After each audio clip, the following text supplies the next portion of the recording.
ونؤمن به ونتوكل عليه ونعوذ بالله من شرور أنفسنا ومن سيئات أعمالنا من يهده الله فلا مضل له ومن يضلله فلا هادي له وأشهد أن لا إله إلا الله وحده لا شريك له وأشهد أن محمدا عبده ورسوله أما بعد فإن أصدق الحديث كتاب الله وخير الهدي هدي محمد صلى الله عليه وسلم وشر الأمور محدثاتها وكل محدثة بدعة وكل بدعة ضلالة وكل ضلالة في النار وبعد அளவற்ற அருளாளனும் நிகரற்ற அன்புடையவனுமாகிய வல்லவன் ரஹ்மானை போற்றி புகழ்ந்து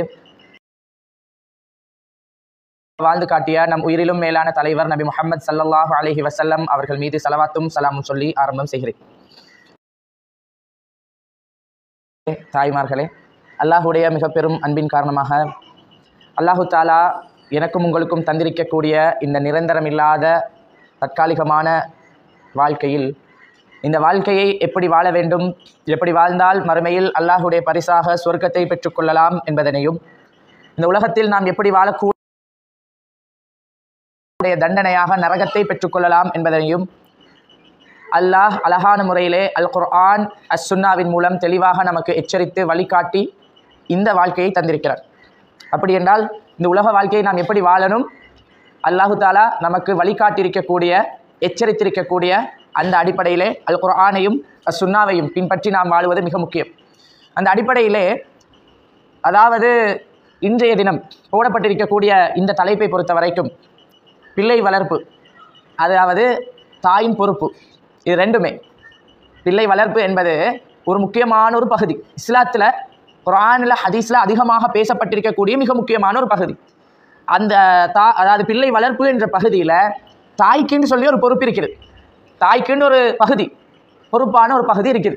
அது சம்பந்தமாக இஸ்லாமிய அடிப்படையிலே நம்முடைய பொறுப்பை நாம் எந்த அடிப்படையில் நிறைவேற்றணும் என்பது சம்பந்தமாக சில முக்கியமான விடயங்களை ஞாபகப்படுத்தலாம் அப்படின்னு நினைக்கிறேன்.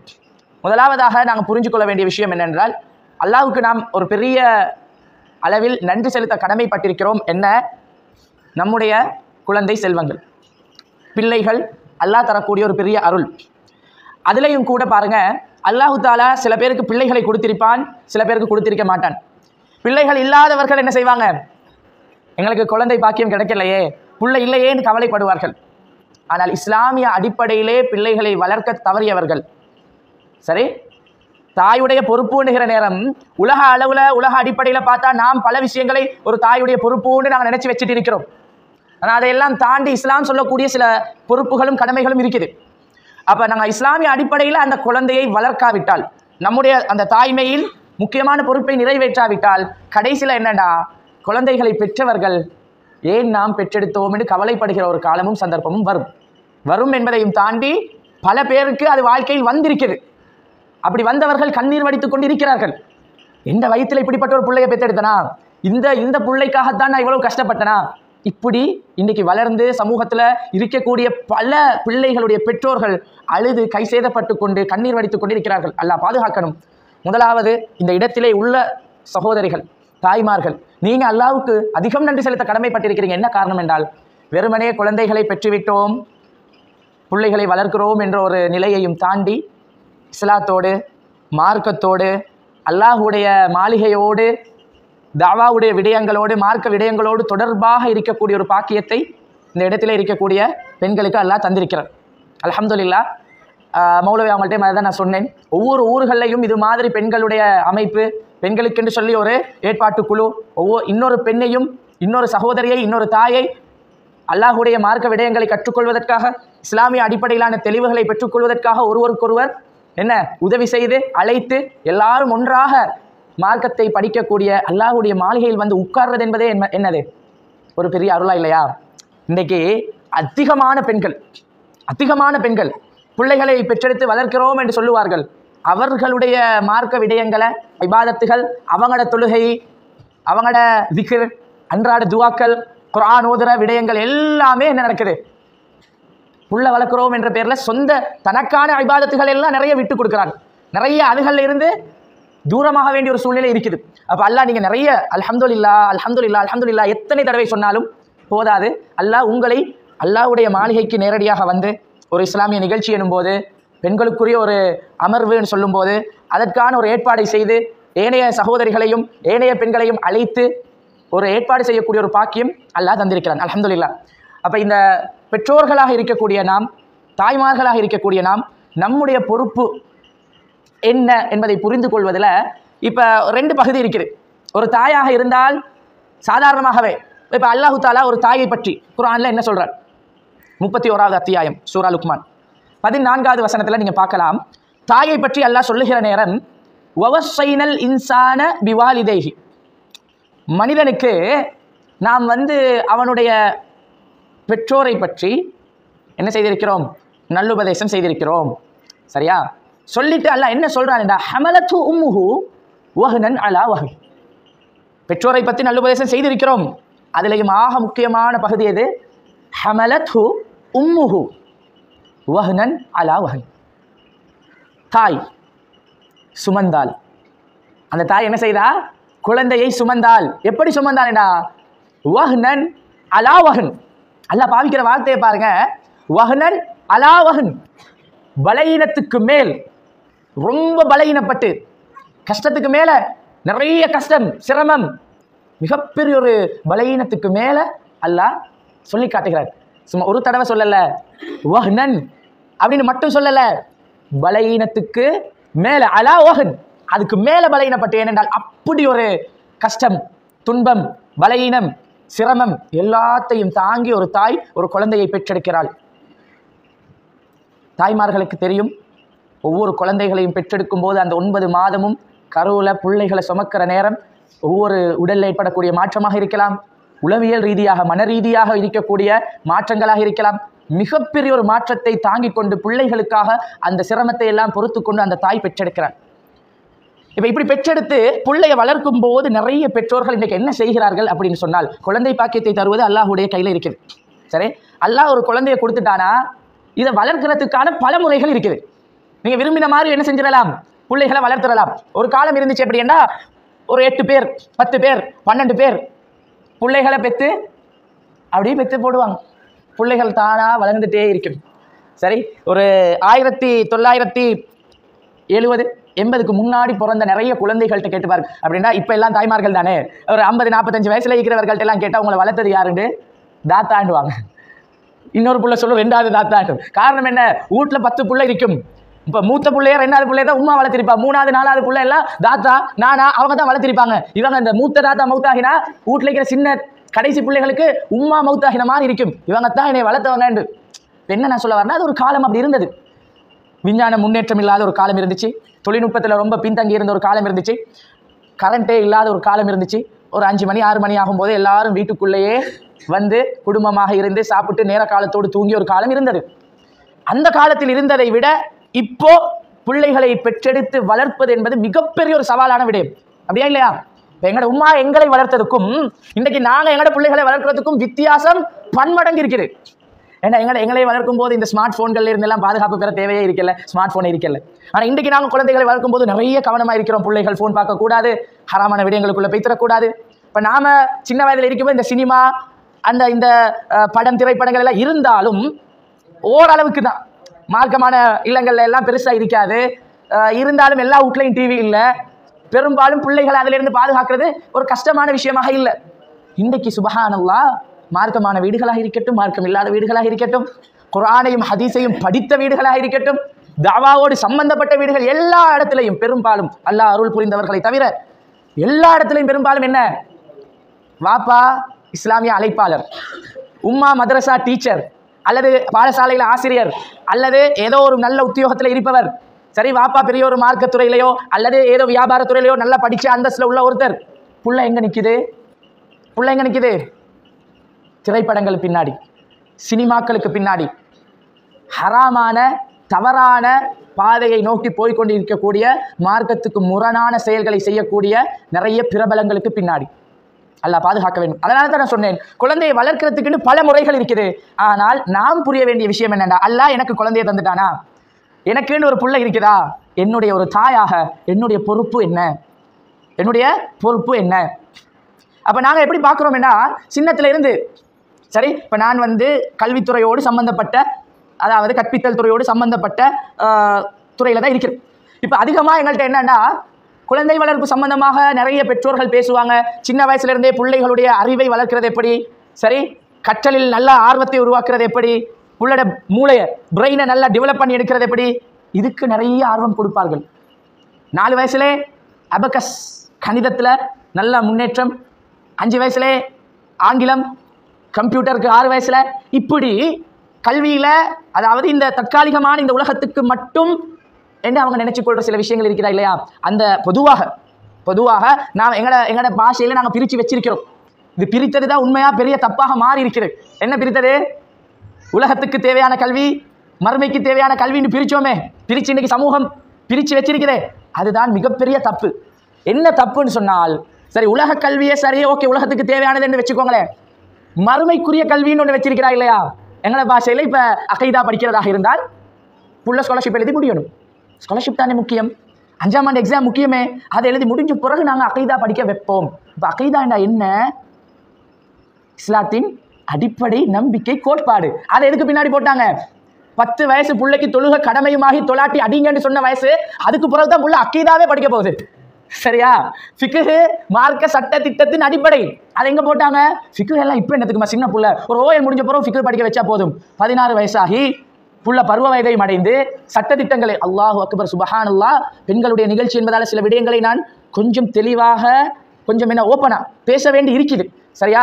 நிறைய பெண் பிள்ளைகள் இருக்கிறாங்க, ஃபிக்ஹ் படிக்க அனுப்பல. நாங்கள் இஸ்லாமிய சட்ட திட்டங்கள் படிக்க தெரியாது, பெற்றோர்களும் அதுக்கு ஆர்வம் கொடுக்கல. நாம் என்னடா ஓஎல் வரைக்கும் படிக்கட்டும், அதுக்கு பிறகு மார்க்க கல்வியை கொடுப்போம்னு நினைச்சிட்டு இருக்கிறோம். ஏன்னா அது மறுமை கல்வின்னு தானே வச்சிருக்கிறது.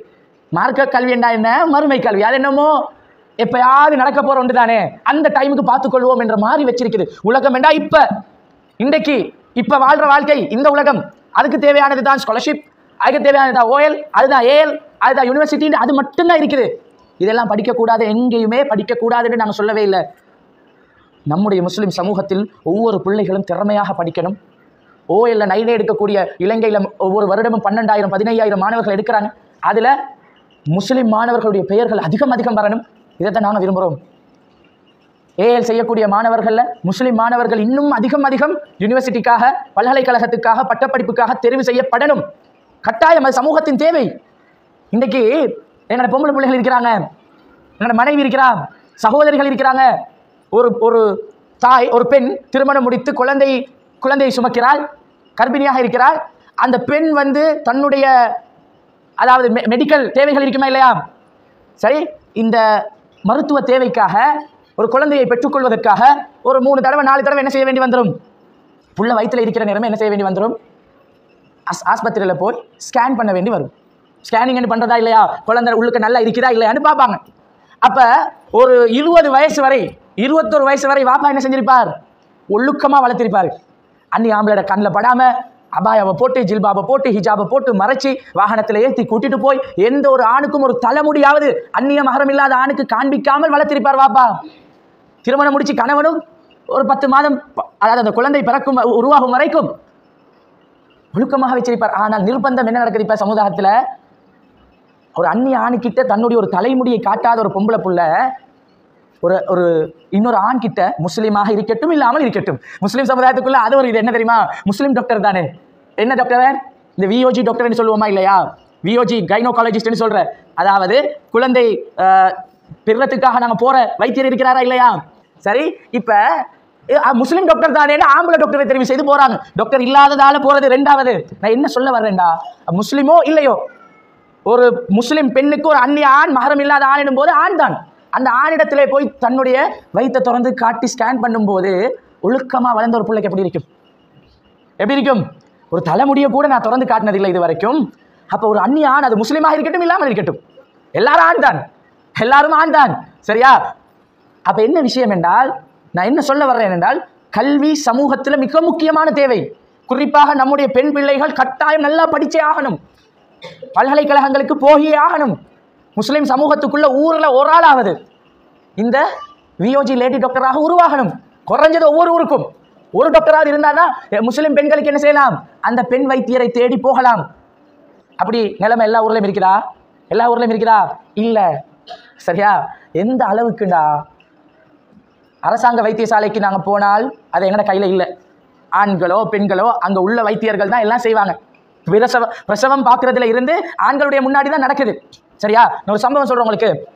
கிட்டத்தட்ட ஒரு 7 வருடங்களுக்கு முன்னாடி ஒரு அழகான ஒரு முஸ்லீம் பொம்பளை புள்ள, ஒழுக்கமாக வளர்க்கப்பட்ட ஒரு புள்ள, தன்னுடைய தாயுடைய கண்காணிப்பு இல்லாமல், அதாவது உம்மா கூட்டிட்டு போகாமல் பாடசாலைக்கோ ஒரு வகுப்புக்கு கூட போகாத புள்ள, அதாவது பாடசாலைக்கு பெய்த்திருக்குது உம்மாவோட தான், கிளாஸுக்கு பெய்த்திருக்குது உம்மாவோ வாப்பாவோ கூட்டிட்டு பெய்த்துதான், தனியாக பெய்த்ததே இல்லை. அப்படி மார்க்கமான இஸ்லாமிய ஆடையோடு ஒரு ஒழுக்கமாக வளர்க்கப்பட்ட ஒரு புள்ள. இப்போ ஒரு அரசாங்க வைத்தியசாலையில் குழந்தை பெறுவதற்காக அனுமதிச்சிட்டாங்க. அனுமதிச்ச உடனே சில அரசாங்க பாடசாலைகள் இருக்குது என்னன்னு சொன்னால், போதனா வைத்தியசாலை பார்த்துப்பீங்களா இல்லையா, டீச்சிங் ஹாஸ்பிட்டல்னு போட்டிருக்கு. அதாவது பெரிய டாக்டர் இருப்பாங்க. இப்போ யூனிவர்சிட்டியில் கடைசியாக படிச்சுட்டு இருக்கக்கூடிய பிள்ளைகள், மெடிக்கல் காலேஜ் கடைசியாக இருக்கக்கூடியவங்க இந்த துறையோடு சம்பந்தப்பட்டவர்களுக்கான ப்ராக்டிஸ்.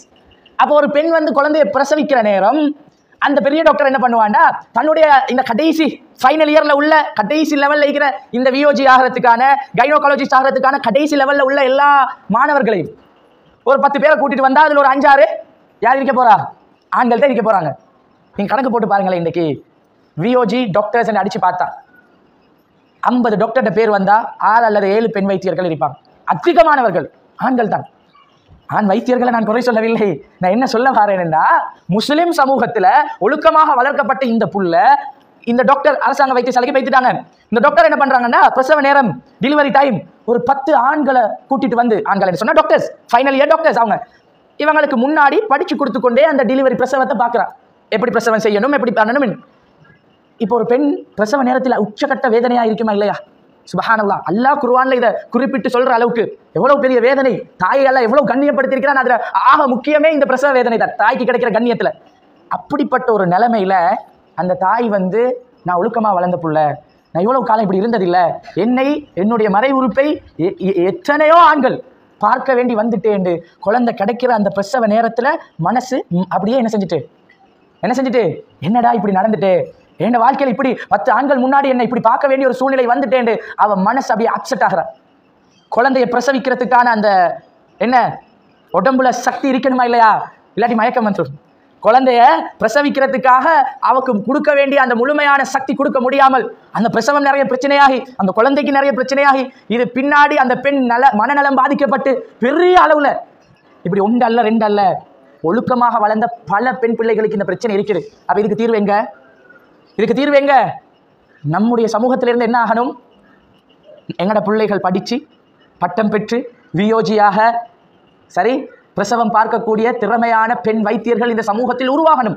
கட்டாயம் தேவை. ஏன் நான் இதை பதிவு செய்கிறேன் என்றால், நாங்கள் மார்க்கம் சம்பந்தமாக பேசும்போது, இஸ்லாமிய கல்வியுடைய முக்கியத்துவத்தை சொல்லும் போது, சில நேரம் என்ன செய்வோம், உலக கல்விக்கு மட்டும் முக்கியத்துவம் கொடுக்காதீங்க என்பதை சொல்லும் போது சில பேர் எப்படி விமர்சனம் செய்யறாங்கடா, படிக்காதீங்கன்னு சொல்றாங்க. இந்த மார்க்கம் படிச்சவங்களுக்கு எல்லாம் வேலையே இதுதான், பிள்ளைய படிக்க வேண்டாம் என்றாங்க, ஸ்கூலுக்கு அனுப்ப வேண்டாம் என்றாங்க. தப்பு. கட்டாயம் படிக்கணும், மார்க்கத்தையும் படிக்கணும், இந்த உலகத்துக்கு தேவையான விஷயத்தையும் படிக்கணும். நாங்க செஞ்ச பெரிய தப்பு என்னண்டா, உலக விஷயத்தையாவது உலகத்தோடு வச்சோம் என்று வைங்க, மார்க்க கல்வியை ஏதோ மறுமைக்கு மட்டும் தேவையான விஷயம் என்று வச்சுக்கிறோம். அதுதான் தப்பு. சரியா? எல்லா கல்வியும் முக்கியம்தான். இஸ்லாமிய விடயம் என்று வரும்போது எல்லாத்தையும் விட முக்கியம். சரி, உலக விஷயத்துல நாங்க படிக்கிற ஒரு கம்ப்யூட்டர் கல்வி அறிவு கட்டாயம் தேவை. ஆங்கிலம் படிக்கிறோமா, இன்னொரு மொழியை படிக்கிறோமா, விஞ்ஞானம் படிக்கிறோமா, கணிதம் படிக்கிறோமா, கட்டாயம் தேவை. காலத்தின் தேவை மிக முக்கியம். பிள்ளைகள் படிக்கணும், அறிவாளிகளாக உருவாகணும், மாற்று கருத்து இல்லவே இல்லை. ஆனால் தொழுகையை தவற விட்டு ஒரு பிள்ளை சயின்ஸ் படிக்க போகுதுன்னு வைங்க, சரி, ஸ்கூலுக்கு போறதால ஜும்மா கடமை நிறைவேற்ற முடியாம போகுதுன்னு வைங்க. சில பிள்ளைகள்கிட்ட நான் கேட்பேன், அதாவது என்னோட வகுப்புகளுக்கு வரக்கூடிய, மார்க்கம் படிக்க வரக்கூடிய வகுப்புகளுக்கு வருவாங்களாம், பிள்ளைகள்கிட்ட நான் கேட்பேன், இப்போ உதாரணமாக தொழுகை சம்பந்தமாக படிச்சு கொடுத்துட்டு, இப்போ நேற்று ஐவேளை தொழுகை ஒழுங்கா தொழுதிங்களா? பிள்ளை என்ன சொல்லுது தெரியுமா, லுகரை தவிர நாளும் தொழுது. அதிகமான வீடுகளில் இது நடக்குது. என்ன, லுகரை தொழுகிறதுக்கு நேரம் இல்லையாம். 2 மணி 2:15 2:30 ஸ்கூல் விட்டு பிள்ளைகள் வரும்போது, கொஞ்சம் தூரத்தில் ஸ்கூல் இருந்தால் 3 மணி வந்து சாப்பிட்டுட்டு பார்க்கும்போது அசர் அசான். எத்தனை வீடுகளில் பிள்ளைகளுக்கு லுகர் இல்லை, எத்தனை ஆம்பளை பிள்ளைகளுக்கு ஜும்மா இல்லை. ஸ்கூலுக்கு போய் அவங்க வந்து வீட்டுக்கு வந்து அதுக்கப்புறம் ரெடியாகி பள்ளிக்கு வரும்போது பள்ளியில் தொழுகை தான் நடக்கும், குத்துபா கேட்கறதுக்கு டைம் இல்லை. அப்போ இது வந்து ஒரு தாயை பொறுத்த வரைக்கும் நல்லா புரிஞ்சுக்கோங்க, நீங்க இந்த உலகத்தில் பொறுப்பாக பல விஷயங்களை நினைத்து வைத்திருக்கலாம். நான் பிள்ளைக்கு சமைச்சு கொடுக்கறது அது உங்களோட கடமை, செய்துதான் ஆகணும். பிள்ளைகளுடைய அன்றாட வேலைகள் இருக்குமா இல்லையா, அதையெல்லாம் செய்கிறோம். பிள்ளைகளுக்கு ஸ்கூல் விடயங்கள் எல்லாம் பார்த்து செய்கிறோம். நர்சரி சின்ன இந்த பாடசாலைக்கு போகிற பிள்ளைகள் இருந்தால் அந்த விஷயங்கள் எல்லாம் நிறைய பார்த்து செய்கிறோம். டீச்சருக்கு கால் பண்ணி என்ன ஹோம்ஒர்க் கொடுத்தீங்கன்னு கேட்டு செய்ய வைக்கிறோம். பல விஷயம் செய்கிறோம். நல்ல பொறுப்பான தாயாக இருக்கிறோம். ஆனால் எத்தனை உம்மாமா இருக்கு, எத்தனை வாப்பாமா இருக்கு, ஏன் புள்ள லுகர தொழலையே என்ற கவலை வரும்.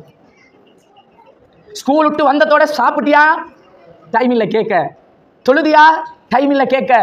ஏனென்றால் 3 மணிக்கு அடுத்த கிளாஸ். 2 மணிக்கு ஸ்கூல் விட்டா 2:30க்கு புள்ள வீட்டுக்கு வந்தா 3 மணிக்கு அடுத்த கிளாஸுக்கு புள்ளை அனுப்படும் என்ற சிந்தனையில தான் நிறைய பெற்றோர்கள் இருக்கிறாங்களே தவிர இந்த புள்ள லுகர் தொழுதிச்சா, சரி காலையில இருந்து புள்ள ஸ்கூலுக்கு போகும், ஏனைய கிளாஸுக்கு போகும், இன்னொரு கிளாஸுக்கு போகும், ஹோம்ஒர்க் செய்யும், ஒரே ஒரு பக்கமாவது அல் குர்ஆனை எடுத்து என்னுடைய பிள்ளை ஓதியதா? அப்ப பிள்ளை வளர்ப்பு என்று வரும்போது அது தனியான ஒரு பகுதி. பிள்ளைகளை வளர்க்கிற எப்படி, அவர்களை சரியான முறையில் பண்படுத்துவது எப்படி, அது தனியான ஒரு பகுதி. ஆனால் தாயின் பொறுப்பு என்னும் போது தாய்க்கு பல பொறுப்புகள் இருக்கிறது. இன்றைக்கு நான் உங்களுக்கு ஞாபகப்படுத்துகிற விடயங்கள், ஏனைய விஷயங்களை நாங்கள் சொன்னாலும் சொல்லாட்டியும், ஞாபகப்படுத்தினாலும் ஞாபகப்படுத்தாவிட்டாலும், ஏனைய விஷயங்கள் ஏதோ நாங்கள் கடமை என்ற பேரில், பொறுப்புன்ற பேரில் செஞ்சு கொண்டு தான் வரோம். சாப்பாடு கொடுக்குற விஷயமா இருக்கட்டும், பிள்ளைக்கு உடுப்பு கல்வி கொடுக்குற விஷயமா இருக்கட்டும், பிள்ளைகளுடைய மற்ற தேவைகள், ஸ்கூல் புக்கு, சரி பாடசாலைக்கு தேவையான சீருடையா இருக்கலாம், பேக் இருக்கலாம், பொறுப்பான விஷயம் எல்லாம் பார்த்து செய்துட்டு வர்றோம். ஆனால் மார்க்க அறிவை கொடுக்கக்கூடிய விஷயத்தில் நான் தான் ஆல்ரெடி சொன்னேனே, ஃபிக்ஹ் கொடுக்குற மார்க்கம் என்ற பேரில் 16 வயசுக்கு பிறகு, இன்னைக்கு சர்வசாதாரணமாக ஒரு பொம்பளை புள்ள கிட்டத்தட்ட ஒரு 6ஆம் ஆண்டு 7ஆம் ஆண்டு ஆகும்போது பருவ வயதை அடையுது, பெரிய பிள்ளை ஆகிட்டாங்க. கட்டாயம் சமூகத்தில் சொல்ல வேண்டிய விஷயம். அதிகமாக கடந்த காலங்களில் இதுகள் இந்த மாதிரி நிகழ்ச்சிகளில் பொதுப்படையாக பேச கொஞ்சம் தயக்கம், கொஞ்சம் வெக்கம் என்பதால் பேசப்படாமலே போச்சு. இன்றைக்கி எங்கள் சமூகம் நிற்கிது தெரியுமா? புள்ள ஓயல் படிச்சுட்டு 9A ரிசல்ட், 7க்கு செலக்ட். இன்னும் ஒரு பெண் பிள்ளைக்கு எப்படி கடமையான குளிப்பு குளிக்கணும் என்று தெரியும். அல்லாஹ் பாதுகாக்கணும், அல்லாஹ் பாதுகாக்கணும். இங்கே உள்ள ஒவ்வொரு தாய்மாரும் இந்த பொறுப்பை பற்றி இன்றைக்கு கொஞ்சம் யோசிச்சு பாருங்க. பெண் பிள்ளைகள் இருந்தால் சரி, பிள்ளைக்கு 12 வயசு 13 வயது, அதை நான் சொன்ன சில விஷயங்கள் நான் ஓப்பனாக வெளிப்படையாக சொல்ல வேண்டிய காலம் கட்டாயம் என்னண்டா, நிறைய பிள்ளைகள் மாதம் இந்த ஹைலேன்னு சொல்லுவோம், மாத விலக்கு, 13 வயசு புள்ள பருவ வயது அடைஞ்சிட்டு மாதம் இது முடிய எப்படி சுத்தமாகணும் தெரியாது. இஸ்லாம் சொல்ற அந்த முறைப்படி கடமையான குளிப்பை நிறைவேற்றாவிட்டால் அந்த புள்ளையுடைய தொழுகை சேருமா? எத்தனை உம்மாமார் இதில் கவனம் எடுத்தோம். பாப்பாக்கு இதில் ஒன்றும் இல்லையே, உம்மா தானே சொல்லிக் கொடுக்கணும். ஆனால் அதை பற்றி சிந்திக்காத நிறைய பெற்றோர்கள், சரி பிள்ளையுடைய இந்த விஷயத்தை, தொழுகையை பற்றி கவனம் எடுக்காத நிறைய பெற்றோர்கள் 13 வயசாகிட்டு 14 வயசாகிட்டு இப்பல இருந்தே காணி வாங்கணும், இன்னும் 4 வருஷத்துல கல்யாணம் முடிச்சு கொடுக்கணும், வீடு கட்டணும், திட்டம் போட்டுட்டு இருக்கிறார்கள். தப்பில்லை, திட்டம் போடுங்க. ஆனால் என்றைக்கோ நடக்க போற, எதிர்காலத்தில் நடக்க போற ஒரு விஷயத்துக்கு அவ்வளவு திட்டம் போடுறாங்க. இப்போ என்னுடைய பிள்ளையுடைய இப்போ உள்ள நிலைமை என்ன? திடீரென்று பிள்ளைக்கு கல்யாணம் நடக்க முன்னாடி, புள்ள ஓயல் எழுத முன்னாடி அல்லாஹ் என்னை மரணிக்க செய்தால், என்னுடைய உயிரை கைப்பற்றினால், பிள்ளைக்கு அல்லாவை பற்றி சொல்லிக் கொடுத்து, மார்க்க அறிவை கொடுத்து, இஸ்லாமிய அடிப்படை நம்பிக்கை அகீதாவை கொடுத்து, ஃபிக்ஹுடைய மார்க்க சட்டத்திட்டங்களை கொடுத்து, இஸ்லாமிய வரலாற்றை, ரசூலுல்லாஹ்வுடைய வாழ்க்கையெல்லாம் கற்றுக் கொடுத்து, நல்ல ஒரு மார்க்கமான இஸ்லாமிய அறிவுள்ள பிள்ளையாக நான் பிள்ளையை உருவாக்கிட்டேனா? எங்களுடைய பொறுப்பு இதுவாகத்தான் இருக்கணும். ஏண்டா இன்றைக்கி சமூகத்தில் நாங்கள் நிறைய பார்க்குறோம், பெண் பிள்ளைகள் ஒழுக்கத்தை இழந்து விட்டு கல்வி என்று தேடி போகிறாங்க. சரியா? நான் யாரையும் பெயர் குறிப்பிட்டோ எந்த ஒரு தனிநபரின் மீது உள்ள இதாலையும் பேசவில்லை. அண்மையில் நான் பார்த்தேன், இலங்கையில் ஒரு முக்கியமான ஒரு ஆலிம், சரி, அவர் ஒரு கருத்து சொல்லியிருக்கிறார். எப்படி என்றால், கற்பை இழந்து பட்டப்படிப்பு படித்து பட்டம் பெறுவதை விட ஒழுக்கத்தோடு பட்டிக்காடாய் வாழ்ந்து விட்டு போகலாம். என்னென்னு விளங்குச்சா? கற்பை இழந்து, ஒழுக்கத்தை இழந்து, மானத்தை இழந்து படித்து பட்டம் பெறுவதை விட ஒழுக்கத்தோடு கற்பை பேணி பாதுகாத்து கற்போடு என்ன செஞ்சிடலாம்? பட்டிக்காடா இருந்துட்டு போகல. பட்டிக்காடுன்னா என்ன சொல்லுவாங்க? ஒரு பெருசாரி ஒன்றும் இல்லை, சாதாரணமாக சொல்லுவாங்க. அப்போ இது சொல்லப்படுறதுக்குரிய உண்மையான காரணம் என்ன? சமூகத்தினுடைய நிலைமை எங்கே போய்கொண்டிருக்கிறது என்றால் அதை புரியப்படுத்தணும் என்ற ஒரே காரணத்துக்கு தான் நான் இதை சொல்கிறேன். சரியா? சமூகத்தினுடைய சிந்தனை இன்றைக்கு எங்கே போயிட்டு இருக்கிறதுனா, இஸ்லாத்தை படித்த, மார்க்கத்தை படித்த, குர்ஆனையும் ஹதீஸையும் படித்த ஒரு ஆலிம் அல்லது ஒரு இஸ்லாமிய பிரச்சாரகர், ஒரு தாய் ஒழுக்கத்தை பற்றி பேசினால், ஒழுக்கம்தான் முக்கியம் என்பதை பேசினால் அவருக்கு எப்படி விமர்சனம் தெரியுமா? அல்லாஹ் பாதுகாக்கணும். இப்போ பேசியிருக்கிற அந்த இந்த வார்த்தையை சொன்னவர் அவர் ஒரு பெரிய பட்டதாரி, பெரிய பட்டப்படிப்பு முடித்தவர், அப்ப சில ஒரு முஸ்லிம் பெண்மணி, அல்லாஹ் பாதுகாக்கட்டும், அல்லாஹ் அந்த பெண்மணிக்கு நேர்வழி காட்டட்டும், அவ கருத்து போடுறா எப்படிண்டா, பாவம் இந்த மனுஷன் எப்படி மானத்தை இழந்து பட்டம் பெற்றாரோ தெரியாது என்று. சுபஹானல்லாஹ். சமூகத்தினுடைய நிலைமை எல்லாரும் எப்படி நினைக்கிறாங்கடா, என்ன பொம்பளை பிள்ளைகளை படிக்க வேணும்ன்றாங்க. இந்த இதுல பெண் பிள்ளைகளை பற்றி என்ன மாதிரி போடப்பட்டிருந்துச்சா? பெண்கள் படிப்பு என்பது ஏதாவது சொல்லப்படும்? மானம் என்பது பெண்ணுக்கு மட்டும்தானா? கற்பு என்பது ஆணுக்கு இல்லையா? பார்வையை தாழ்த்துங்க இஸ்லாம் யாருக்கு சொல்லுது? குர்ஆன் வசனத்தை எடுத்து பார்த்தா சூரா நூர் 24 அத்தியாயம் நீங்க வசனத்தை பார்த்தா அல்லாஹ் முதல்ல யாருக்கு சொல்லுவான்? ஆண்களுக்கு தான் சொல்லுவான், உங்களுடைய பார்வைகளை தாழ்த்திக் கொள்ளுங்கள், பேணி பாதுகாத்துக் கொள்ளுங்கள். ரெண்டாவது தான் பெண்களுக்கு. சரியா? என்ன சொல்ல வரேன் என்றால், சமூகம் ஒரு தப்பான கண்ணோட்டத்தோடய பார்த்துட்டு இருக்குது. சில பேர் என்னமோ படிக்கவே வேணாம் என்று மார்க்கத்தை படித்த உலமாக்கள், இஸ்லாமிய பிரச்சாரகர்கள் முஸ்லிம் சமூகத்தினுடைய படிப்பை என்ன செய்யறாங்க? தவிர்க்கிறாங்க. இது மிகப்பெரிய தப்பு. படிக்கணும். நான் ஆல்ரெடி சொன்ன மாதிரி படிப்பு மிகப்பெரிய தேவையா இருக்குது. இன்னைக்கு கல்வி கற்கிறது, மருத்துவர்களை உருவாக்குவது, இன்னும் ஒவ்வொரு துறைகளிலையும் இஸ்லாமிய ரீதியாக ஈமான் உள்ள, இஹ்லாஸ் உள்ள மிகச்சிறந்த கல்விமான்களை உருவாக்குறது சமூகத்தின் பெரிய தேவை. ஆனால் தொழுகை இல்லாத படிப்பு தேவையில்லை. சரி, படிப்பு அதை கொடுத்துட்டு குர்ஆன் அது அதை விட பெரிய படிப்பு. உலகத்தில் உள்ள புத்தகங்களில் விஞ்ஞானத்தை பேசக்கூடிய பல புத்தகங்கள் வந்திருக்கும். குர்ஆனை போன்று விஞ்ஞானத்தை அழகாக, தெளிவாக, நுட்பமாக, துல்லியமாக சொல்லக்கூடிய ஒரு புத்தகம் உலகத்தில் இல்லை. இன்னைக்கு விஞ்ஞானம் எதையெல்லாம் கண்டுபிடிக்கிறதோ அத்தனையும் குர்ஆன் என்றைக்கோ சொன்ன உண்மைகள். அப்ப குர்ஆன் கல்வி இல்லையா? 55வது அத்தியாயம் சூரா ரஹ்மான், நாங்கெல்லாம் அடிக்கடி ஓதுற சூரா. அப்ப சூரா ரஹ்மான்ல அல்லாஹ் முதலாவது அர் ரஹ்மான், அல்லாவை பற்றி அல்லாஹ் சொல்லுகிறான். எப்படி? அளவற்ற அருளாளன். ரஹ்மான் என்று சொன்னால் அல்லாஹ்வுடைய அன்பு. அல்லாஹ்வுடைய அன்புக்கு அளவே இல்லை. அப்படிப்பட்ட அன்புள்ள அல்லாஹ் இப்ப வாப்பா பிள்ளையோட இறக்க வேண்டாம் என்ன வாங்கி கொடுப்பார்? பிள்ளைக்கு எது தேவையோ, எது விருப்பமோ, பிள்ளையுடைய வாழ்க்கைக்கு எது பயன் தருமோ பாப்பா வாங்கி கொடுப்பாரா இல்லையா? ஒரு உம்மா பிள்ளைக்கு என்ன மாதிரி செய்யும் போது என்ன யோசிச்சு செய்வாங்க? பிள்ளையோட எதிர்காலத்துக்கு எது தேவையோ, பிள்ளையோட ஃபியூச்சர்ல பிள்ளை நல்லா இருக்கணும் என்ன தேவையோ அதை பார்த்து கொடுப்பாங்களா இல்லையா? அர் ரஹ்மான். அடுத்த வசனம் என்ன? அல்லமல் குர்ஆன். இந்த அளவே இல்லாத அன்புடைய ரஹ்மான் என்ன செய்தான்? குர்ஆனை உங்களுக்கு கற்றுத்தந்தான். அல்லமல் குர்ஆன். குர்ஆனை அல்லாஹ் எங்களுக்கு தந்திருக்கிறார். அல்லாஹ் எங்களோட அன்பு, அந்த ரஹ்மான் எங்கள் மீது வைத்த பாசம். ஆனால் இன்றைக்கு நாங்கள் என்ன செய்கிறோம் என்றால், குர்ஆன் மதரசாவா, குர்ஆன் மதரசாவா, குர்ஆனுடைய கல்வியா, குர்ஆன் தஃப்சீர் வகுப்பா, கணக்கே இல்லை. ஊரில் எங்கேயாவது ஒரு சாதாரணமாக ஒரு சின்ன ஒரு இடத்துல எங்கேயோ ஒரு ஏனோ தானோ ஒரு வகுப்பு அனுப்பினா போதும். யாராவது எங்கேயாவது ஒரு மூலையில் ஒரு என்ன சொல்லுவாங்க, அந்த ஒரு மௌலவியோ, ஹஸ்ரத்தோ, ஆலிமோ, மௌலிமாண்டுவாங்க, யாரோ ஒருத்தர் ஓதி கொடுத்தா சரி அப்படின்ட்டு ஒரு கடமை, ஜஸ்ட் ஒரு ஃபார்மாலிட்டி. அதே பெற்றோர் கணித வகுப்புக்கு அனுப்பும்போது எப்படி தேடுறாங்கண்டா, ஊரிலே உள்ள நம்பர் 1 பெஸ்ட் ஆசிரியர் யாரு, அதுக்கு எவ்வளவு செலவழிஞ்சாலும் பரவாயில்ல, எவ்வளவு தூரமாக இருந்தாலும் பரவாயில்ல, ஆட்டோக்கு செலவழித்து பிள்ளையுடைய ஒழுக்கத்தை என்ன செய்யறாங்க? ஒழுக்கத்தை அப்படியே நடு சந்தில கொண்டு வந்து வைக்கிறார்கள். பாப்பா வேலைக்கு போய்த்து உம்மா வீட்டில் மற்ற பிள்ளைகளை வளர்த்துட்டு இருக்கிறா, பொம்பளை புள்ள தன்னந்தனியாக தூரத்துக்கு வகுப்புக்கு போகுது. ஏன் பக்கத்தில் வகுப்பு இல்லையான்னு கேட்டா, இங்கே அவ்வளோ நல்லம் இல்லை, இந்த கிளாஸில் படிக்கிற பிள்ளைகள் ரிசல்ட் எடுக்கிறல்ல, சரி அதனால தான் அவ்வளவு செலவழித்து அங்கே அனுப்புகிறோம். ஒழுக்கத்தை இழந்து விட்டு அப்படி அனுப்பணுமா என்றது தான் கேள்வி. அனுப்புறது தப்பில்லை, செலவழித்து செய்கிறது தப்பில்லை, அதுக்கேற்ற மாதிரி என்ன செய்யணும்? ஒரு வழியை வகுக்கணும். ஒரு மகரமான ஒரு 4 உம்மமார் சேர்ந்து இன்னைக்கு நான் கூட்டிட்டு போறேன் 4 பொம்பளை பிள்ளையையும், நாளைக்கு இந்த 4 பேரை நீங்க கூட்டிட்டு போங்கன்னு டேர்ன் போட்டு சரி படிக்க வைக்கணும். படிக்க வைக்க கூடாதுன்னு யாரும் சொல்லவில்லை, கிளாஸுக்கு அனுப்பாதீங்கன்னு யாரும் பேசவில்லை. கற்பை இழந்து படிக்க தேவையில்லை. சில ஊர்களில் நாங்கள் பார்க்குறோம் இன்றைக்கு எப்படி என்றால், இப்போ நான் அதிகமாக எங்களோட ஊரில் இருந்து இப்போ கொழும்புல இருந்து ஒரு கிழக்கு மாகாணத்துக்கு போகிறதா இருந்தால், ஏனைய ஊர்களுக்கு தூரமான இடங்களுக்கு நிகழ்ச்சிகளுக்கு பயான்களுக்கு அல்லது ஏனைய கருத்தரங்குகளுக்கு இப்படி போகிறதா இருந்தால் ஒரு 10 மணி 10:30 இரவேல 9 மணிக்கு பிறகுதான் கிழக்கு மாகாணத்துக்கு போகிற நிறைய பஸ்கள் இருக்குது. சரியா? ஒவ்வொரு ட்ராவல்ஸ் பஸ்ஸாக போகும். நான் அதிகமான கண்ட காட்சி, ஏஎல் முடித்து யூனிவர்சிட்டிக்கு செலக்ட் ஆகின எத்தனையோ பெண் பிள்ளைகள், உம்மா வாப்பா ஃபர்தாவோட உம்மா வாப்பா தொப்பி தாடியை வச்சுட்டு தன்னன் தனியாக 20 வயசு 19 வயசு பொம்பளை பிள்ளைய எங்கே கொழும்புல இருந்து புள்ள படிக்கிற யூனிவர்சிட்டியில் கிழக்கு மாகாணத்துக்கு ஏற்றி அனுப்புகிறாங்க. என்ன நம்பிக்கையில் சகோதரிகளை, தாய்மார்கள், நான் கேட்கிறேன், கல்வி முக்கியம்தான், யாரும் படிக்கக்கூடாதுன்னு சொல்லல. கல்வியுடைய தேவை உணர்ந்தால் காசு செலவழிச்சிடலாம். இன்றைக்கு இல்லையா நாளைக்கு வரும், சல்லியை பார்க்குறோம். எவ்வளவு செலவழியும் என்று பார்க்கிறோம். பாப்பா இன்னும் 2000 ரூபாய் கூட போனா பரவாயில்ல, அவர் பேய்த்து விட்டுட்டு வந்தால் சரி. ஆனா இன்றைக்கு அவரை பேய்த்து விட்டுட்டு வந்தா கூடுதலா சல்லி போகுமேன்றதுக்காக பல இடங்கள்ல பொம்பளை பிள்ளைகள் தன்னந்தனியாக அனுப்பப்படுது.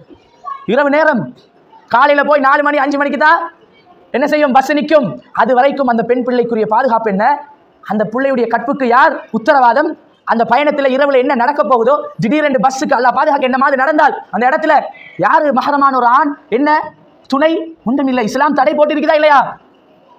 ஒரு குறிப்பிட்ட எல்லையை தாண்டி ஒரு பொம்பளை புள்ள மஹரமான உறவு அல்லாமல் போவது ஹராம். கல்விக்காகவாக இருக்கட்டும், எதுக்காக இருக்கட்டும், கூடாது. அப்ப கல்வி கற்றுக்கொள்வது முக்கியம்தான். தாயுடைய மிக முக்கியமான பொறுப்பு என்னன்னா, ஒழுக்கத்தை மீறிய கல்வி தேவை இல்லை.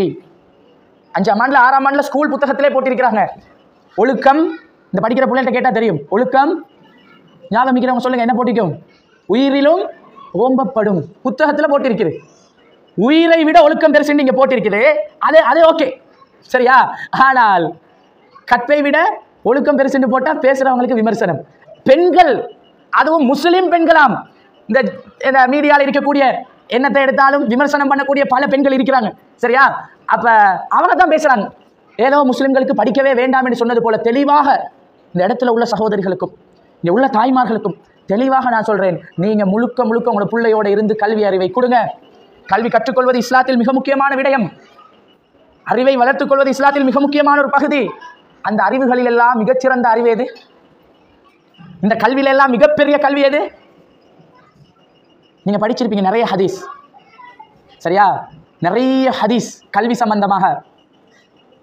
யார் குர்ஆனை தானும் கற்று, யார் குர்ஆனை தானும் கற்று, ஹைருக்கும் உங்களிலேயே சிறந்தவர் யார்? மன் தஅல்லமல் குர்ஆன வஅல்லம். குர்ஆனை அவரும் படிச்சு, ஆம்பளை பிள்ளையா இருக்கட்டும் பொம்பளை பிள்ளையா இருக்கட்டும், இன்னொருத்தருக்கும் யார் படிச்சு கொடுக்கிறாரோ உங்களிலேயே சிறந்தவர் அவர் தான். டாக்டரை கொண்டு வாங்க, லாயரை கொண்டு வாங்க, என்ஜினியரை கொண்டு வாங்க, பைலட்டை கொண்டு வாங்க, பெரிய சைக்காட்ரிஸ்ட் டாக்டரை கொண்டு வாங்க, ப்ரொஃபஸரை கொண்டு வாங்க. அல்லாஹ்வுடைய தூதர் என்ன சொன்னாங்க? ரசூலுல்லாஹ் என்ன சொன்னாங்க? ஹைருக்கும் உங்களை என்ன பெரிய குவாலிஃபிகேஷனா இருக்கட்டும், என்ன பெரிய அந்தஸ்து படிச்சிருக்கட்டும், எல்லாத்தையும் விட மிகப்பெரிய படிப்பு எது? குர்ஆனுடைய அறிவு. குர்ஆனை படித்தால் குர்ஆன்ல இல்லாத விஞ்ஞானம் இல்லை, குர்ஆன்ல இல்லாத நுட்பங்கள், தீர்வுகள் வேற எங்கேயும் இல்லை. பொருளாதாரத்துக்கு தீர்வு குர்ஆன்ல தான் இருக்குது. இன்னைக்கு சைக்காலஜி என்று சொல்றோம், கவுன்சிலிங் என்று சொல்றோம், மன உளைச்சல், மன விரக்தி, மனநோய், எல்லாத்துக்கும் தீர்வு குர்ஆன்ல தான் இருக்குது. குர்ஆனை சரியாக படித்த ஒருவர் எல்லாத்தையும் விட பெரிய அந்தஸ்து. இன்னைக்கு நாங்க அதை விளங்கிக் கொள்ளாம ஏனைய கல்விகளுக்கு அதுவும் படிக்கணும் கூடாதுன்னு சொல்லல, தேவையில்லைன்னு சொல்லல, தேவைதான், படிக்கத்தான் வேண்டும். ஆனால் குர்ஆனையும் படித்து இதையும் படிக்கணும். இதை மட்டும் படிச்சுட்டு மார்க்கம் தெரியாம இருந்துடக்கூடாது. சாதாரணமா மருத்துவராகிற ஒருத்தர் ஐவேளை தொழுகை கடமை சூரத்துல் ஃபாத்திஹாவை கூட சரியாக ஓத தெரியாத பல வைத்தியர்கள் சமூகத்துல, முஸ்லிம் சமூகத்துல. இந்த நிலைமை மாறணும். இது யாருடைய பொறுப்பு? யார்கிட்ட பொறுப்பு? உம்மாட பொறுப்பு.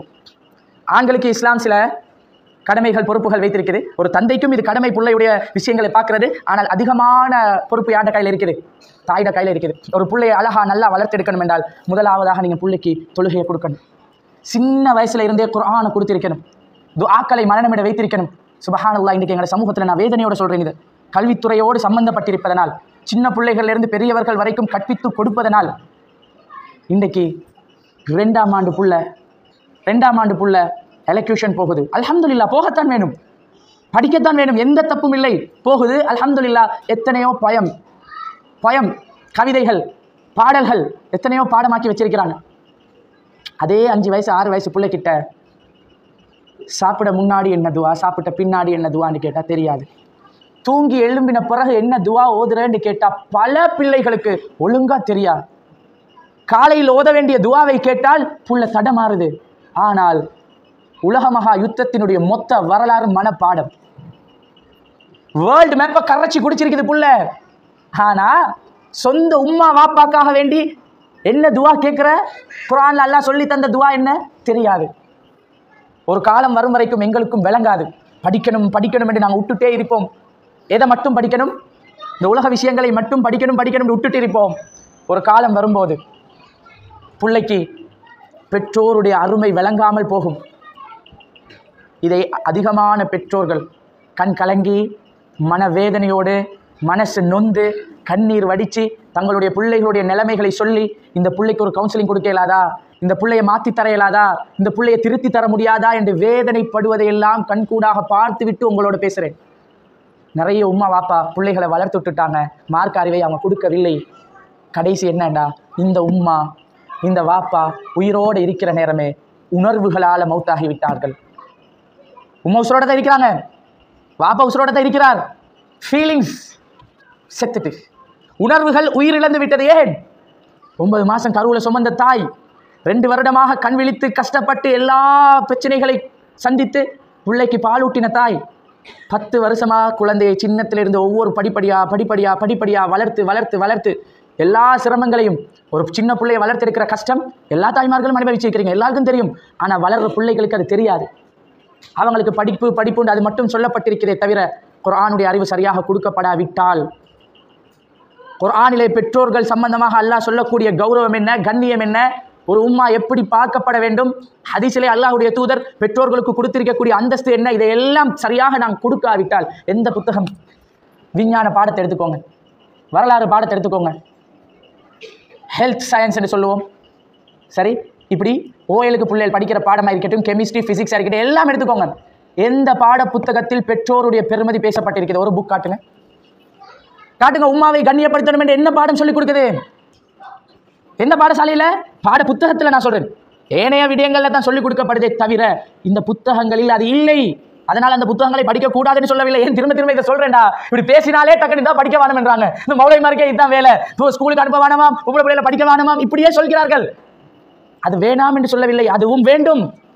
ஆனால் எந்த புத்தகத்திலையும் இல்லாதது குர்ஆன்ல உள்ளதுதான் பெற்றோரை பற்றிய விடயம். உம்மாவுடைய பெருமதி, வாப்பாட பெருமதி, பெற்றோர்களுடைய கண்ணியம். அல்லாஹ்வுடைய தூதர் சொல்றாங்க, அபூ ஹுரைரா ரலியல்லாஹு அன்ஹு அவர்கள் அறிவிக்கக்கூடிய செய்தி, இமாம் முஸ்லிம் அவர்கள் 2551வது செய்தியாக பதிவிடுகிறார்கள். எங்க ஒரு வயதான பெற்றோர், அதாவது உம்மா அல்லது உம்மா வாப்பா 2 பேர், அதாவது உம்மாவோ வாப்பாவோ அல்லது 2 பேருமோ வயதான பெற்றோர்கள் உயிரோடு இருந்தும் அந்த பெற்றோர்கள் மூலம் சொர்க்கம் போகக்கூடிய பாக்கியத்தை யார் பெற்றுக்கொள்ளவில்லையோ அல்லாஹ்வுடைய தூதர் சபித்தார்கள், நாசமாகட்டும் என்றாங்க. ரசூலுல்லாஹ் எங்களோட எவ்வளவு அன்பு தெரியுமா? அல்லாஹ்வுடைய தூதர் இந்த சமூகத்தின் மீது எப்படி பாசம் வைத்தவர்கள் தெரியுமா? ரசூலுல்லாஹ் எங்களுக்கு பதுவா பண்ணுவாங்களா? ரசூலுல்லாஹ் எங்களுக்கு எதிராக அல்லாஹ்விடத்தில் சாபம் இடுவார்களா?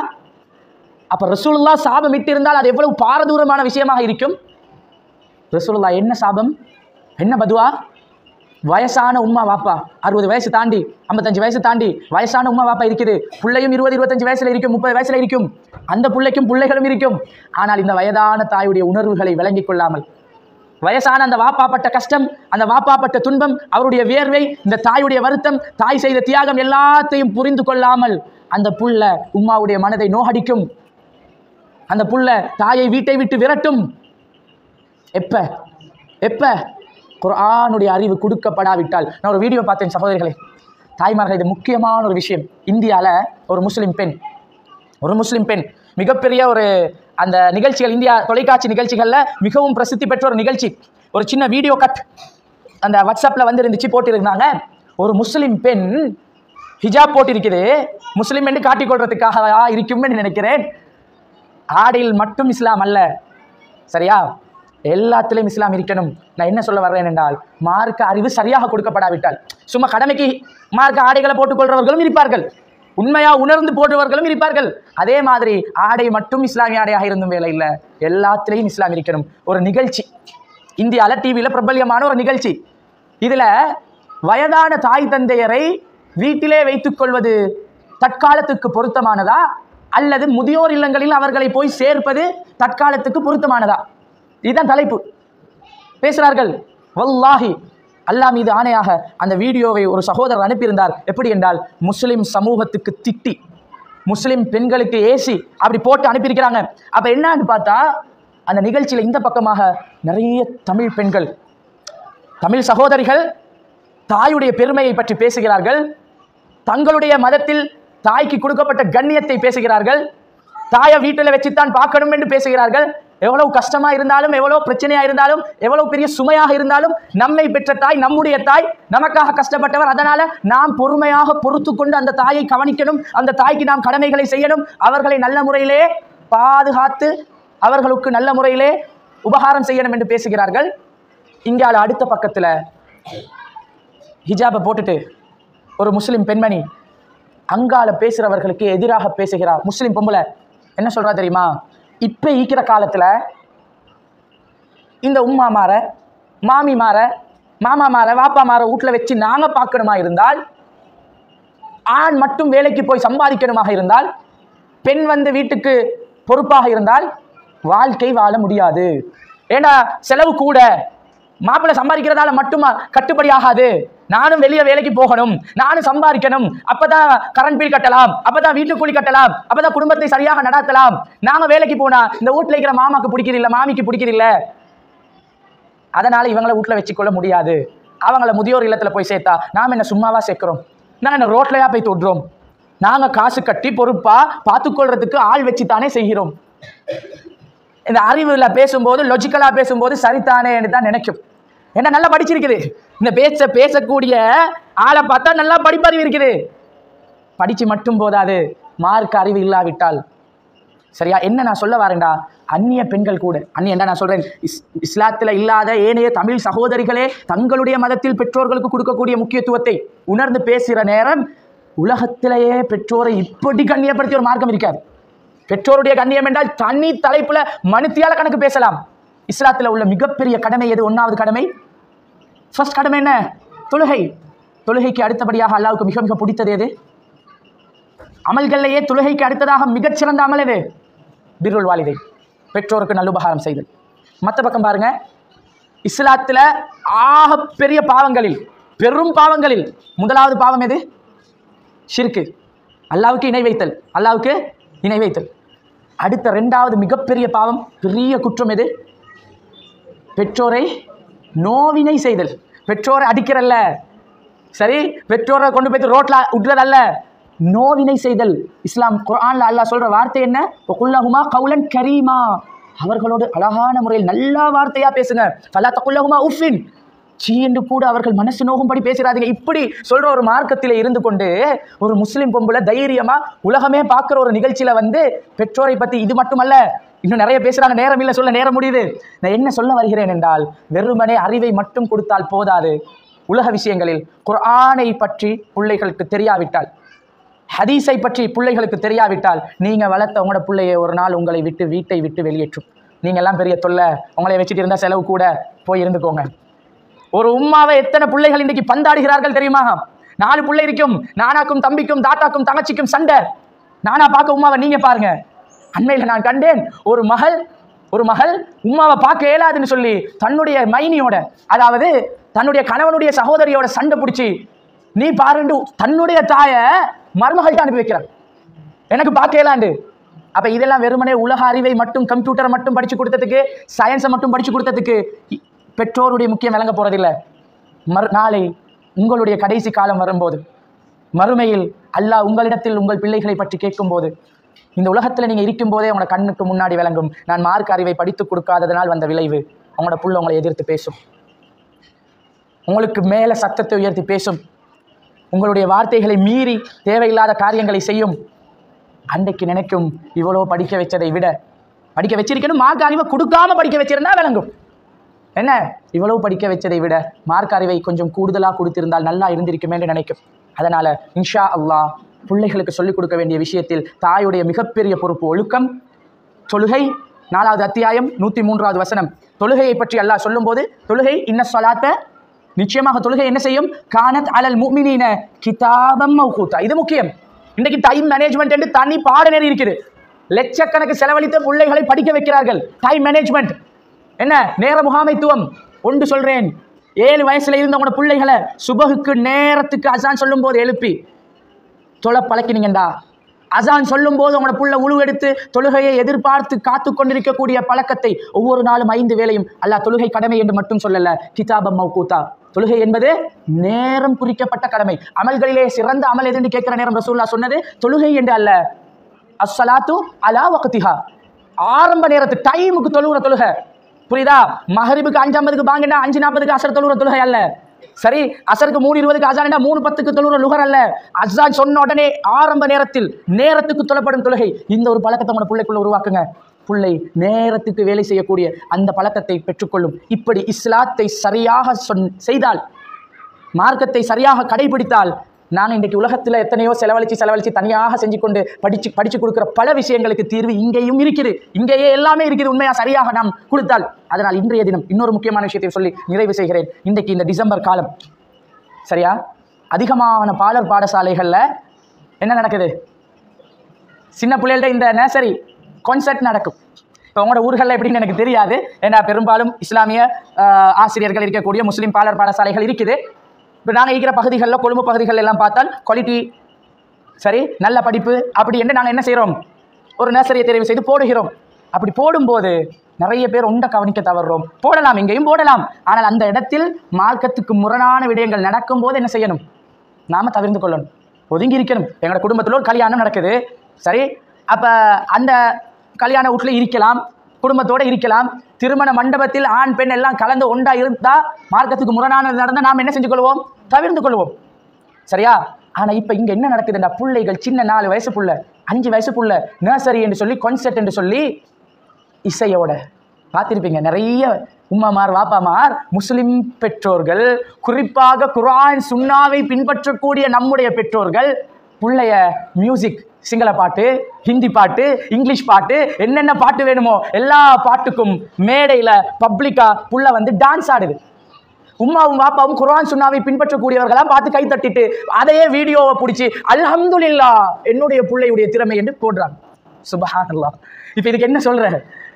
சரி, சிரிக்கிற விஷயமா, கவலைப்படுற விஷயமா? சுப்ஹானல்லாஹ். இந்த வயதில் இருந்து, அந்த சின்ன வயசுல இருந்தே இசையை விட்டும் பிள்ளையை ஒதுக்காவிட்டால் சரி, புள்ள கொஞ்ச நாள் பெருசாவின பிறகு புள்ள ஆடும் சரி, ஒழுக்கம் கெட்ட எல்லா வேலையும் செய்யும். இசை வந்தால் முனாஃபிக் தனம் உருவாகிவிடும், நயவஞ்சகத்தனம் மியூசிக். புரியுதா? நிறைய பேர் சொல்லுவாங்க, இசை வந்து மனசுக்கு ராகத்து, இசை இருந்தால் இசையை கொஞ்சம் கேட்டால் தான் மன அமைதி பெறும், இசையை கேட்டால் பிரச்சனை எல்லாம் மறந்து போகுது சரியா. குர்ஆனில் இல்லாத அமைதி வேறு எங்கேயுமே இல்லை, குர்ஆனில் இல்லாத ராகத்து வேறு எங்கேயுமே இல்லை. சின்ன பிள்ளைக்கு குர்ஆனைத்தான் சொல்லிக் கொடுக்கணும். அந்த புள்ள மேடையில் ஏறி குர்ஆனை அழகாக ஓதுதா, அல்ஹம்துலில்லாஹ் 1000 தடவை சொல்லுங்கள். மியூசிக்கை போட்டு டான்ஸ் ஆடுது புள்ள, ரசித்து பார்த்துட்டு இருக்கிறோம் என்றால், கையை தட்டிட்டு இருக்கிறோம் என்றால், குர்ஆன் சுன்னா பேசுறதுக்கு தான் சரியா, வாழ்க்கையில இல்லை. புரியுதா? அன்பு தாய்மார்களே, சகோதரிகளே, உண்மையாக ஒரே ஒரு சம்பவத்தை சொல்லி முடிக்கிறேன், மகரிபுக்கு நேரம் ஆகிட்டு. இந்த வருடத்தில் நேசரி என்னுடைய மகள் சரி, 4.5 வயசு, நாங்கள் நேசரியில் போய் சேர்த்தோம். வீட்டுக்கு பக்கத்தில் ஒரு நேசரி. அப்போ அங்கே பாடங்கள் நடக்குது. சில மாதங்களுக்கு பின்னாடி கான்சர்ட்டுக்கான ப்ராக்டிஸ் ஆரம்பித்தா அங்கே ஒரு பாட்டு போடுறாங்க, மியூசிக் போடுறாங்க. டீச்சர் வரவழைச்சிருக்கிறாங்க சரியா. புள்ள கிளாஸில் அழுவுது, ஒரே அழுவுது. மகள்கிட்ட கேட்டா, ஏன் எனக்கு போகையலா என்ன காரணம்? அங்கே மியூசிக் போடுறாங்க. வல்லாஹி அல்லாமி தானேயாக, நான் இதை பெருமைக்காகவோ இதுக்காகவோ சொல்லலை, இது வரைக்கும் எங்கேயும் இதை சொன்னதும் இல்லை. ஆனால் இந்த இந்த இந்த மோண்டசரி நர்சரி விடயங்கள் அதிகமாக மீடியாக்களில் வந்த விஷயங்கள் எல்லாம் பார்க்கும்போது இதை உங்களோட பகிர்ந்து கொள்ளணும் என்று மனசு சொல்லிச்சு. அதனால் சொல்கிறேன், ஒரு தந்தையாக ஜஸ்ட் 4.5 வயசு புள்ள, அந்த பிள்ளைக்கு ஒன்றும் தெரியும், அல்லா கேள்வி கேட்க போகிறதும் இல்லை, நீ என்ன மியூசிக்கை கேட்டா என்று அல்லா பிள்ளைகிட்ட கேட்க போகிறது இல்லை. ஆனால் பெற்றோர்கள்ட்ட அல்லா கேட்பேன் சரியா. நான் வெறும் 4.5 வயசு புள்ள மியூசிக் போடுது, அங்கே போகுது, எனக்கு போகலான்னு சொல்லிச்சு. நாங்கள் போய் நர்சரியில் கதைச்ச நேரம், அல்லா மீ தானேயா, நான் சொல்வதில் ஏதாவது பொய்கள் இருந்தால் அல்லா என்னை தண்டிக்கட்டும். அந்த டீச்சர் சிங்களத்தால் சொல்கிறா, எங்களுக்கு பார்க்க புதினமாக இருக்குது, இங்கே பாட்டை போட்ட உடனே இப்படி புத்துறா காதன்றாங்க சரி, அழுகுறா அப்படி. அப்போ நாங்கள் என்ன முடிவெடுத்தோம்? தேவையில்லை சரி, பாடம் நடத்துகிற டைமுக்கு மட்டும் புள்ள வகுப்பில் இருக்கட்டும், அவங்களோட ப்ராக்டிஸ் இந்த இசை போடப்படும் போது அந்த டைமுக்கு வந்து நாங்கள் கூட்டிகிட்டு போய்த்துடுறோம்னு சொன்னோம். என்ன நான் சொல்ல வரேன் என்றால், சின்ன பிள்ளைகள் என்பவர்கள் நாம் எப்படி உருவாக்குறோமோ அப்படித்தான் உருவாகும். சின்னத்தில் இருந்து இசை ஹராம் ஹராம் ஹராம், வேணாம் வேணாம் வேணாம் என்று சொல்லி வளர்த்தால் பிள்ளைக்கு அது ஹராமாகவே விளங்கும். வானம் என்று சொல்லும், யாராவது போட்டால் கூட வானம், இது இசை ஹராம், மியூசிக் ஹராம் என்று சொல்லும். அல்லாவுடைய கையில் இருக்குது. சில பிள்ளைகளுக்கு எவ்வளவு சொன்னாலும் கேட்காது, அது அல்லாவுடைய கையில். அது துஆவால் மாற்றிக்கொள்ளணும், அல்லா கிட்ட கேட்கணும். என்ன சொல்ல வர்றேன் என்றால், பெற்றோர்களுக்கு இதில் கவனம் போதாமல் இருக்குது சரி. திரைப்படங்கள் பார்க்கக்கூடிய விஷயத்திலும் அப்படித்தான். நாம சின்னத்திலிருந்து சீரியலும் திரைப்படங்களும் திரை நாடகங்களும் வீட்டில் போயிட்டே இருந்தா புள்ள அதுக்கு பிறகு அடுத்தது எங்கே போகும்? சினிமாவில் அரை நிர்வாணத்தை பார்க்கக்கூடிய புள்ள 10 வயசுல அரை நிர்வாணத்தை பார்க்கக்கூடிய புள்ள, அசிங்கத்தை பார்க்கிற புள்ள 13 வயசுல ஆபாசத்தை பார்க்கும். முழு நிர்வாணத்தை போன்ல அடிச்சு தேடும். அப்படி தேடின பின்னாடி நாம வைத்து அழுந்து கவுன்சிலரை பிடிச்சி அதுக்கு பிறகு கஷ்டப்பட்டு அழுது வேதனைப்பட்டு நொந்து போவதை விட ஆரம்பத்திலிருந்தே பிள்ளைகளை சரியாக இந்த மார்க்க விடயத்தில், ஒழுக்க விடயத்தில், குர்ஆன் ஹதீஸுடைய அறிவை கொடுப்பதை சரியாக நாம் உருவாக்கி கொண்டு விட்டோம் என்றால் பிள்ளைகளுடைய வாழ்க்கையில் மிகப்பெரிய ஒரு மாற்றத்தை உருவாக்கலாம். இதுதான் இந்த சமுதாயத்தில் தாயினுடைய மிகப்பெரிய பொறுப்பு. மறுமையிலே அல்லாஹு தாலா உங்களை எழுப்புவான். சகோதரிகளே, தாய்மார்களே, கடைசியாக நான் சொல்லி முடிக்கிறேன். நீங்கள் இந்த உலகத்தை விட்டும் பிரிந்த பின்னாடி மறுமையில் எழுப்பாட்டப்படுவீர்களா இல்லையா? இங்கே உள்ள எல்லாரும் அதை நம்புறீங்களா இல்லையா? நாங்கள் மறுமையில் எழுப்பாட்டப்படுவோம், அல்லாஹ் எங்களிடத்திலே கேள்வி கேட்பான், நம்புறோமா இல்லையா? இந்த நம்பிக்கையில் நாம் ஒன்றை மறந்துடக்கூடாது. பிள்ளைகள் அல்லாஹ் தந்திருந்தால் குல்லுக்கும் ராஇன், நீங்கள் ஒவ்வொருவரும் பொறுப்புதாரிகள். குல்லுக்கும் மஸ்ஊலுன் அன் ரஇயத்திஹி, இந்த பொறுப்பை பற்றி, ஒவ்வொரு பொறுப்பை பற்றியும் ஒவ்வொருவரும் விசாரிக்கப்படுவார். தாயுடைய பொறுப்பு பிள்ளையை வளர்க்கிறது என்றால், தந்தைக்கும் பொறுப்பு, தந்தைகள் இல்லை என்றதால நான் அதை சொல்லல, தாய்க்குரிய பகுதியை மட்டும் சொல்றேன். உங்களுடைய பிள்ளையை பற்றி அல்லாஹ் கேட்கும் போது ஒவ்வொருவராக உங்களுக்கிட்ட அல்லாஹ் கூப்பிட்டு உங்களுடைய பிள்ளைக்கு மார்க்க அறிவை கொடுத்தீங்களா, பிள்ளையை எப்படி வளர்த்தீங்க என்று கேட்கும் போது, யா அல்லாஹ் ஏண்ட புள்ள PhD டாக்டரேட் முடிச்ச புள்ள, யா அல்லாஹ் ஏண்ட புள்ள இன்ஜினியரிங் முடிச்ச புள்ள, யா அல்லாஹ் ஏண்ட புள்ள MA, இதுவா அல்லாஹ்ட்ட சொல்ல போற பதில்? இதுவா அல்லாஹ்விடத்தில் நாம் சொல்ல போற பதில்? தப்பிக்க முடியாத சன்னிதானம், மறுமை படு பயங்கரமான இடம். அல்லாஹ் அர் ரஹ்மான், அளவற்ற அருளாளன், அவன் அர் ரஹீம், நிகரே இல்லாத அன்புடையவன். அல்லாஹ் மிக கோபமாக இருக்கக்கூடிய நாள் மறுமை நாள். அல்லாஹ்வுடைய அன்பை நாம் பெற வேண்டும் என்றால் இந்த உலகத்திலேயே நல்ல காரியங்களை செய்து, இந்த உலகத்திலேயே பிள்ளைகளை நல்ல பிள்ளைகளாக வளர்த்துவிட்டு மறுமையில் அல்லாஹ்வை நல்லபடியாக சந்திப்பதற்கு தயாராகி கொள்ள வேண்டும். இங்க பிள்ளைகளை சரியா வளர்க்கலையா, மார்க்க அறிவை ஒழுக்கத்தை சரியாக கொடுக்கலையா, அங்க போய் தாயாக நான் எப்படி நிற்பது? அல்லாஹ் மறுமையில் கேட்பானே, தொழுகையை சொல்லிக் கொடுத்தியா? குர்ஆனை தஜ்வீதுடைய முறைப்படி அழகாக ராகமாக திருத்தமாக ஓதுவதற்கு இன்னைக்கு பிள்ளைய பெரிய பெரிய டான்ஸ் கான்சர்ட்ல டான்ஸ் ஆட வைக்கிற உம்மமார் வாப்பமாருக்கு எத்தனை பிள்ளைகளுக்கு குர்ஆன்ல ஒரு 4 சூரா பாடம் என்று பார்த்தா இல்லை. ஓயல் முடிச்சிருக்குது புள்ள, இன்னும் ஒரு ஜுசு கூட ஒழுங்கா பாடம் இல்லை. சுபஹானல்லாஹ், சுபஹானல்லாஹ். பிள்ளைக்கிட்ட எல்லாம் கேட்டால் நான் ப்ரொஃபஸர் ஆகணும், நான் நர்ஸ் ஆகணும், நான் பைலட் ஆகணும், நான் சாஃப்ட்வேர் இன்ஜினியர் ஆகணும், இது மட்டுமே லட்சியமாக இருக்குது. இதுவும் ஒரு லட்சியம் தான், ஆனால் இது மட்டுமல்ல லட்சியம். நான் ஒரு ஹாஃபில். எத்தனை பிள்ளைக்கு அந்த லட்சியம் வருது? நான் ஒரு ஹாஃபிலா, முழு குர்ஆனையும் மனதிலே சுமக்கக்கூடிய ஒரு பிள்ளையா மாறணும். உம்மா பாப்பா சின்னத்திலிருந்து அதை உள்ளத்தில் ஊட்டணும். நீங்க விரும்பணும் என் பிள்ளை ஒரு ஹாஃபிலாக உருவாக்கணும் என்று. இந்த விருப்பத்தை சின்னத்திலிருந்து ஊட்டி பிள்ளையுடைய ஆள் மனதில் பதிய வைத்து என்னுடைய பிள்ளைய ஒரு நல்ல ஹாஃபிலாவாக, ஒரு நல்ல ஆலிமாக, மார்க்க அறிவை பெற்ற நல்ல ஒரு பிள்ளையாக வளர்த்து விட்டு போனோமாக இருந்தால் மறுமையில் அல்லாஹ் கோபமாக இருக்கக்கூடிய நாள், தீர்ப்பு வழங்கக்கூடிய நாள், அல்லாஹ்வுக்கு மாறு செய்து விட்டு தப்பிக்க முடியாத நாள். அல்லாஹ் அந்த நாளில் கூப்பிட்டு விசாரிக்கும் போது பிள்ளையை எப்படி வளர்த்தீங்கன்னு, யா அல்லாஹ் ஹாஃபிலை உருவாக்கி விட்டேன், யா அல்லாஹ் ஒரு ஆலிமை உருவாக்கினேன், யா அல்லாஹ். அன்றைக்கு அரிசியுடைய நிழல் சில பேருக்கு கிடைக்கும். அதே மாதிரி பிள்ளைகளை நல்ல முறையில் வளர்த்த பெற்றோர்களுக்கு அல்லாஹ் கௌரவப்படுத்துவான். இன்றைக்கு புள்ள ஒரு மேடையில் சர்டிஃபிகேட் எடுத்தால் எங்களுக்கு சந்தோஷம். சரி, அல்லாஹ் உங்களை கண்ணியப்படுத்தக்கூடிய அந்த நாளை கொஞ்சம் சிந்தித்து பாருங்கள். அல்லாஹ் உங்களை தனியான மேடையிலே ஏற்றி உங்களுடைய பிள்ளைகளுக்கு மார்க்க அறிவை கொடுத்ததனால், குர்ஆனுடைய இல்மை கொடுத்ததனால், பிள்ளைய ஹிஃபுல் பண்ண வச்சு ஹாஃபிலாக்களாக உருவாக்கியதால் உங்களுக்கு இன்றைக்கு தனியான ஒளியிலான மேடைகள் என்று அல்லாஹ் தனி மேடை அமைத்து பெற்றோர்களை கண்ணியப்படுத்தும் நாள். நபிமார்கள், ஷஹீதுடைய அந்தஸ்தை பெற்ற அந்த சுஹதாக்கள் அந்த பெற்றோர்களை, அந்த மேடையை, அந்த ஒளியிலான மேடையை பார்த்து பொறாமைப்படுவார்களாம். இப்படி ஒரு கண்ணியம் எங்களுக்கு கிடைக்க வேண்டுமே என்று அவர்கள் நினைப்பார்களாம். சுபஹானல்லாஹ். அதனால் அல்லாஹ் தந்திருக்கக்கூடிய இந்த பாக்கியத்தை சரியாக பயன்படுத்திவிட்டு மௌத்தாகிற சந்தர்ப்பத்தில் நீங்கள் திருப்தியாக மௌத்தாகணும் என்றால், நீங்கள் மௌத்தாகின பிறகு ரப்பிர் ஹம்ஹுமா கமா ரப்பயானி சகீரா, இது வெறும் துஆ மட்டுமல்ல. ஒரு தாயுடைய 60 வயசு 70 வயசு வரைக்கும் வாழ்ந்த ஒரு உம்மாவுடைய மொத்த எதிர்பார்ப்பும் இது இவ்வளவு தான். 60 70 75 வயசு வரைக்கும் வாழ்ந்த ஒரு வாப்பாவுடைய மொத்த எதிர்பார்ப்பும் இவ்வளவு தான். இன்றைக்கு என்னுடைய உம்மா மௌத்தாகி அந்த தாயை, நான் மரணித்த தாயை கபரிலே அடக்கி அவர்களுக்காக நான் துவா செய்ய போகிறேன் என்றால் திரும்ப அந்த தாயை நான் சந்திக்க வேண்டுமே என்ற சிந்தனை யாருக்கு வருதோ? நீங்கள் பிள்ளைய எவ்வளோ கஷ்டப்பட்டு வளர்க்குறீங்க, எவ்வளோ அன்பு காட்டி வளர்க்குறீங்க, எவ்வளோ உயிருக்குயிராய் நேசித்து வளர்க்குறீங்க. நீங்கள் வளர்த்த அந்த புள்ள உங்களை கைகளால் தூக்கி கபருக்குள்ளே வைத்து மண்ணை போட்டு மூடுமே. அப்படி ஒரு நாள் வருமே. அந்த நாளுக்கு முன்னாடி நான் இந்த மண்ணுக்கு கீழே இருக்கும் நாளில் என்னுடைய பிள்ளை இந்த பூமியில் வாழும்போது எனக்காக பிரார்த்திக்கக்கூடிய பிள்ளைகளாக நான் அந்த பிள்ளைகளை விட்டுட்டு போகணும். அப்படி இருந்தால் நாம் நல்ல பெற்றோர்கள். இந்த உலகத்தை சரியாக பயன்படுத்திய பெற்றோர்கள். அப்படிப்பட்ட நல்ல பெற்றோர்களாக நல்ல தாய்மார்களாக வல்லவன் ரஹ்மான் அனைவரையும் ஆக்கி அருள வேண்டும். இன்ன ஹாதிஹி தஸ்கிரா ஃபமன் ஷா அத்தஹத இலா ரப்பிஹி சபீலா வ ஆஹிர் தஅவானா அல்ஹம்துலில்லாஹி ரப்பில் ஆலமீன். அஸ்ஸலாமு அலைக்கும் வ ரஹ்மத்துல்லாஹி வ பரகாத்துஹு.